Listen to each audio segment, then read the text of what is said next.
الحمد لله رب العالمين والصلاة والسلام على نبينا محمد وعلى آله وسلم. السلام عليكم ورحمة الله وبركاته.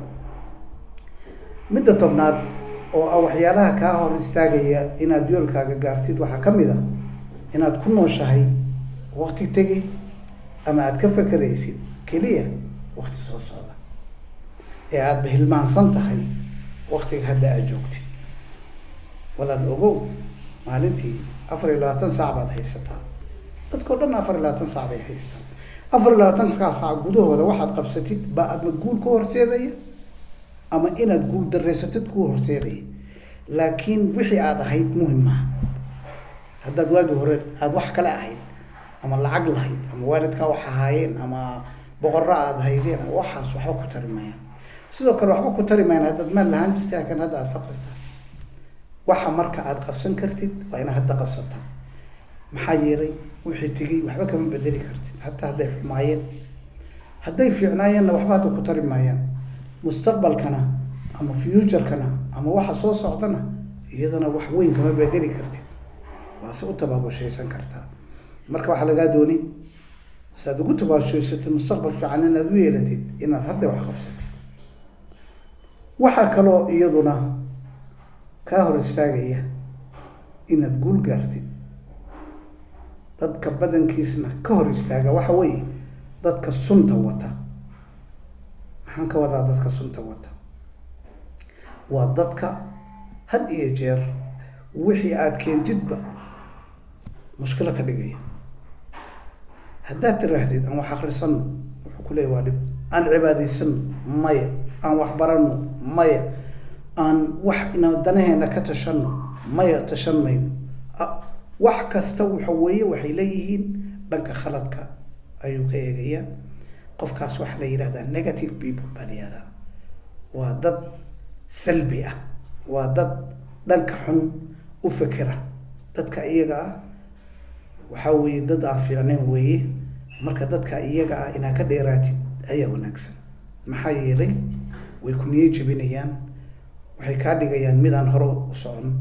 ee had iyo jeer meeshiisa fadhiid ku noqda nin la oran jiray Albert Einstein oo macruufka caalamka oo scientist ah oo caalim ah xagga science-ka wuxuu yiri ka fogow dadka negative-ka dadka fikirka dunsan wata dadka ku niyad jabinaya ka dheerow maxaa yeelay sabab muxuu uga dhigay wuxuu yiri hal kasta oo jira problem bay u hayaan صانع وحو حلينين هذا ترى كليه ما يبروبلم كاسجرة هذا الحل كله ممكن تقول كله ما يبروبلم كاسجرة إلا وحو الربائنا وحب الله قبل ماشى رزق فديو هو أدنى يجيب سنوات المركة هذه أصحاب تادو ضد كنوع سكلا أيهين ضد كأيه إسكال بيرو محيري كل اسم ميان كتر ميان وفكرة كوكين ميان واحترى هذه قوة ودتنا وخاخر ضادنا يعني مركة هذه أصحاب نوع ay jiraan iskaga dheero saaxiibo fiican ma ahay tan kale oo iyadana cudurdaar dadku ay ka dhigtaan inay wax qabsan kari waayaan waxa kamid ah umriga waxay ku leeyahay waa weynaad quraana barati carabkiiba iyo خلاص weynaadi carabkayga ma qaban karo waxba طيب ما تبرت الشقوي وح قبستي مايا ما هذا وح لبرن كلام مثالك وح يكون سوق هذا نيان you cannot teach an old dog new tricks أي وين ما بركرتي تعطيكوين عصب ما بركرتي يهب وحصمين هاي وين هذا بيقولي بينما قفوا يسووا وين وح برن كلام مثالك وقفنا نبينا عليه الصلاة والسلام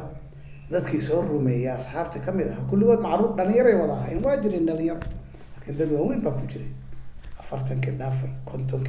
qaar 60 qaar qaba qabiila waaweyn kulligood markay islaameen waxay sameynayeen waxbay barteen quraanka bay xafidayeen nabiga xadiiska xafidayeen ma yiraahdo anaga waa weynana ya rasuulullah anaga wax ma xafidi karno waa jira qofku markuu aad cutushu noqdo weynaado inuusan wax weyn qaban karin oo baran karin ama tabartiisu ay aada u yar tahay. laakiin innaga gabadhu markay 40 gaarto waxay leedahay khalaasano habar baan noqday. odagu markuu 50 gaaro ushiisu qaadanaya masaajidka iyo gurigu ka dhaxaynaya. taasna maxaa keenay fikradaas? fikra qalad ah waa adduunka waxa lagu xisaabtamaa productivity age, sanadaha aad wax fulinaysid ama wax soo saaraysid intee bay ku eg tahay, waqti kuma xadidna. waxaan masaal kugu soo qaadanayaa nin Maraykanka ah oo markuu 65 sano gaaray oo galay muxuu ahaa pensionka uu galay lacagtiisa ay ku filaan weyday. ninka isaga markii dambe wuxuu sameeyay Kentucky Fried Chicken, muxuu ahaa digaaga la yiraahdo. ninka alifay weeye isagoo 65 kor u dhaafay ilaa caalamka uu ka noqday macruuf. ma uusan bilaabin isagoo dhalinyaro. marka nabiyaalka waxaa lagu soo saari jiray 40 markay gaaraan. inaga 40 markay gaarno adiyoobay baa leedahay xagga fariisanay ya. marka looma baahno taas. marka cumriga intii aad caafimaad qabtid, intii aad wax fikri kartid, intii aad wax qaban kartid, shaqooyinkii cuslaa iska badaay kuwa kale aad gacanta ka qaban kartaa jirta oo si qabow u qaban kartid. marka ha ku cudur daaranin jab hadduu kusoo gaaro ani waa weynaaday. waxaa ku cudur daarataa waxaad muxuu ahaa eedaysaa adiga muxuu ahaa doonid la-aantaada wax ku taraysana male. anigu waa weynaaday. oo haddaa weyn tahay oo masalan ba ilaahay usan ilmo ku siin maxaa sameynaysaa? dadkaa tuugsanaysaa. shaqay, wax qabo, fikir inta aad ka dhacaysid ama geeradu kaaga imanayso. intaas ayaan kusoo koobaya maanta mawduucan isaga. wallahu subxaanahu wa tacaala aclam.